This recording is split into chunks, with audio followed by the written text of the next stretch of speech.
Hi అండి. ఈరోజు మన ఛానల్లో పాలు పోసిన బీరకాయ కూర ఎలా తయారు చేయాలో చూద్దాం.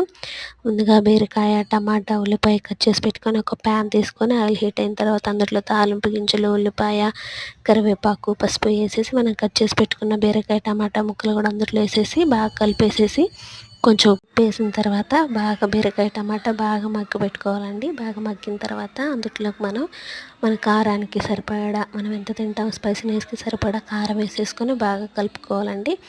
బాగా కలిపిన తర్వాత ఇప్పుడు మనం కాచి చల్లార్చిన పాలు ఉంటాయి కదండి, అవి పోసేసుకోవాలండి.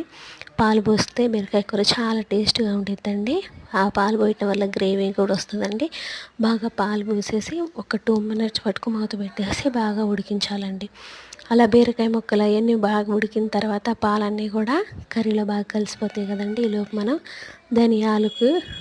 ధనియాలు, వెల్లుల్లి ఇవి రోట్లో వేసేసుకొని బాగా దంచేసుకోవాలండి. మసాలా వేసుకోవడానికి బాగా దంచేసిన తర్వాత ఇప్పుడు మనకి బీరకాయ కూర బాగా ఉడికిపోయి ఉండిద్ది కదండి. ఆ కూరలో మనము ఆ మసాలా వేసేసుకొని బాగా కలిపి ఒక్క 2 మినిట్స్ కనుక సిమ్లో పెట్టేసి ఉడికిస్తే బీరకాయ పాలు పోసిన కూర రెడీ అయిపోతుంది. చాలా టేస్ట్గా ఉంటుందండి. మీరు కూడా ఒకసారి ట్రై చేయండి. మన ఛానల్ని లైక్ చేయండి, షేర్ చేయండి, సబ్స్క్రైబ్ చేసుకోండి. మరెన్నో కొత్త వీడియోస్తో మళ్ళీ మీ ముందుకు వస్తానండి. అంతవరకు బాయ్ అండి.